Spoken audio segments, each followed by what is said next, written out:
One of the deadliest rappers in the rap industry may be lying 6 feet under today, but everywhere his name is mentioned, it sends shivers down spines. King Von.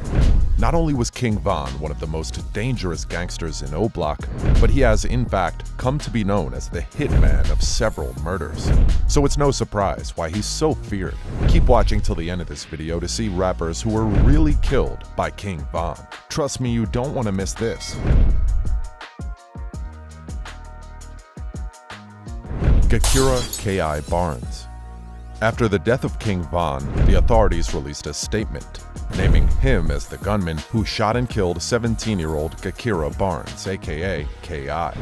K.I., who is known as the most notorious female gangster on 63rd Street in Chicago, was a gangster disciple who is believed to have been the person who killed O.D. Perry, the man who O Block is named after. With the death of O.D. Perry, members of O Block sought to take out the person responsible for killing O.D., and one of these O Block gangsters was King Von. Being teens at the time, King Von and K.I. both shared feelings for each other, but their loyalty to their gangs as well as their distrust for each other prevented them from truly exploring the love they had for each other.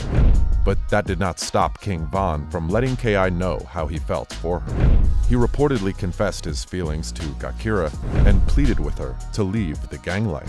One of K.I.'s close friends revealed that she also liked King Von, but she never wanted to believe him because she feared that he was only after her life. To top it off, Gakira was way more invested in gang life than being in a relationship with King Von. But she wasn't wrong to trust her instincts about King Von because just a few months after processing his life for her, King Von left 9 gunshot wounds to Gakira on her way to a party on April 11, 2014. Years after Gakira was killed, the authorities identified King Von as the man who pulled the trigger on her that fateful day. Many people believe that naming King Von as K.I.'s killer is not far-fetched, but King Lil J, who grew up with both Gakira and King Von, believes that King Von would never have been able to kill K.I. He believed it wouldn't have been possible because K.I. was a deadlier shooter than King Von. Although official documents claim that King Von ended Gakira, King Lil J stood by his words and said King Von could never have done it. Rodney Stewart, aka Bosstrell. Bosstrell, also known as Max Payne, was an STL/EBT gangster disciple. On November 8, 2012, King Von and T. Roy were believed to have attacked Bosstrell just 2 weeks after King Von killed P5. Bosstrell was both beloved and despised by his gang members, and after his death, his street was renamed Boss City in his honor. According to reports, Bosstrell was set up by his ex-girlfriend right before he left Chicago for good.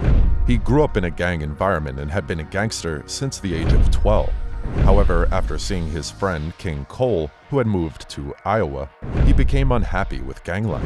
Almost a week before his tragic death, Bosstrell had broken up with his girlfriend, LaDorothy Morrison. He announced on Twitter that he had ended his relationship with her, but they reconciled, however, and he made plans to see her on November 8th. Bosstrell, who had already purchased a bus ticket to Iowa for November 7th, decided to stay back to meet up with his ex-girlfriend. Unfortunately, that decision cost him his life. He planned to meet LaDorothy in the 2600th block of West 83rd Street, which was far from his home and the STL hood. And by the time he arrived, it was already midnight, and LaDorothy was nowhere to be found. Waiting for him, however, at the spot were King Von, J Money, and Boss Top, all from O Block. He was attacked by these O Block goons before being dumped on the streets. The next morning around 6:50 a.m., Bosstrell was discovered with a gun beneath his body, indicating that he intended to fire back at his attackers, and the bus ticket to Iowa was still in his pocket. He died several hours later. Bosstrell's ex-girlfriend, LaDorothy, whom he was supposed to meet at the location, was being investigated at the same time. She revealed that Bosstrell had always been optimistic about his future and his desire to leave Chicago. "We used to always talk about our future, and he would always tell me there was nothing in Chicago," says LaDorothy. "You're going to end up dead or in jail," and he was so looking forward to moving. When asked about the suspects and anyone who may have attacked and killed Bosstrell, she declined to comment, saying she didn't feel comfortable answering the questions. The streets already knew that King Von and his goons were involved in Bosstrell's hit at this point, and even Bosstrell's grandmother knew who was involved. She told authorities that the identity of the hitman was not hidden from them, but that the family was still waiting for witnesses to testify in court. We know, and the detectives know, who did it, but there isn't enough evidence because no witness will step up. Malcolm Stuckey. King Von had been accused of being involved in gang hits around Chicago several times, but it wasn't until the tragic hit on Malcolm Stuckey, who wasn't even a gang member, that King Von was brought to justice and imprisoned. Malcolm Stuckey was driving to a friend's birthday party in a burgundy Pontiac Grand Prix when tragedy struck. On May 29, 2014, a party was held at 5722 S. LaSalle Street, a two-story house divided into 3 apartments, located a few blocks east of Interstate 94 and 3 miles west of Malcolm Stuckey's workplace, the Museum of Science and Industry. King Von and other black disciples were already present and having a good time with other guests before he arrived.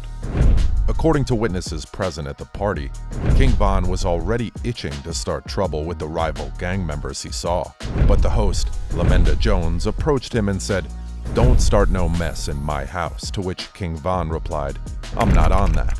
Shortly after the conversation with LaMenda Jones, King Von left the party with one of his friends and told another friend who was there that he would return. King Von indeed returned to the party, but not empty-handed. The rapper arrived armed with a .40 caliber Smith & Wesson. Malcolm Stuckey, who his friends and relatives said wasn't in a gang, had just arrived at the party when King Von returned with another black disciple, Michael Wade. However, one of King Von's ops noticed him approaching them while playing basketball and fled. The ops opened fire on King Von, chasing him down to LaSalle Street, where the party was taking place. However, the damage had already been done before they arrived. King Von and Michael Wade had already shot one man in the foot and another in the face, breaking his jaw, while Malcolm Stuckey lay lifeless on the sidewalk after being hit by a stray bullet. Stuckey died while still dressed in his work uniform.